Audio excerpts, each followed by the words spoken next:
गोटे गाँव में दुई जन साधु रोते महात्मा रोते से महात्मा काम है जानी तो आप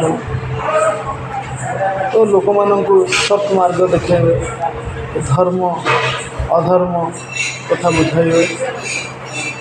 तो महात्मा दुई जन गाँव को जाइए तो गाँव में पहुँचु पहुँचु झड़ तूफान जोर आसला घन अंधार करी झड़ तूफान आसला पर जेतेबेले संध्यार महात्मा दुई जन पुणी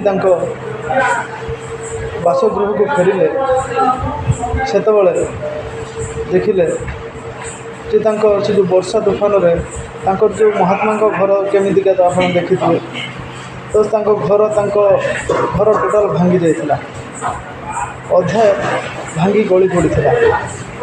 तो गोटे महात्मा कहले तो प्रभु मु आपण कथा दिन राति सब नौची आपण ना नौची आपण को भक्ति करुच्ची आपण को पूजा करुच्ची मु जानी यहाँ निश्चित आपणकर ही काम मो घर को भांगी देती ए गाँव ए गाँव चोर लुटेरा बहुत अच्छा घर तो ठीक ठाक अच्छी घर तो भांगिले मु कौन दोष करी मो घर भांगीदेले पर आउ जड़े साधु आसिले आसी से घर को देखी बहुत खुशी हो गले।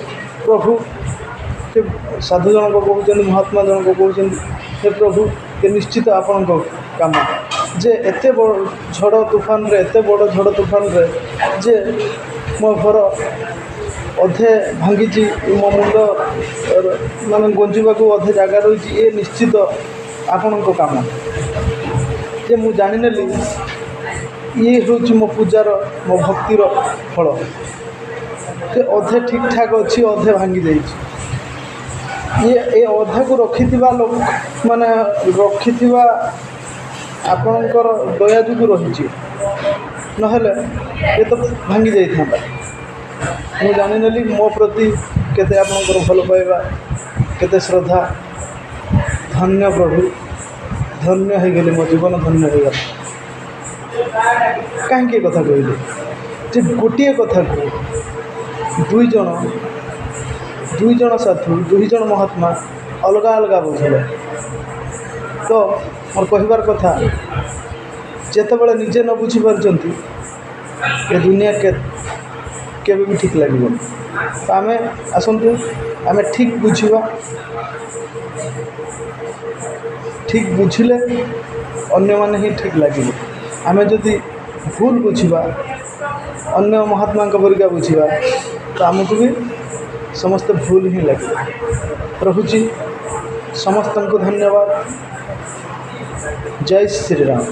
पुणी देखा आ गोटे सुंदर कहानी रे समस्त को नमस्कार।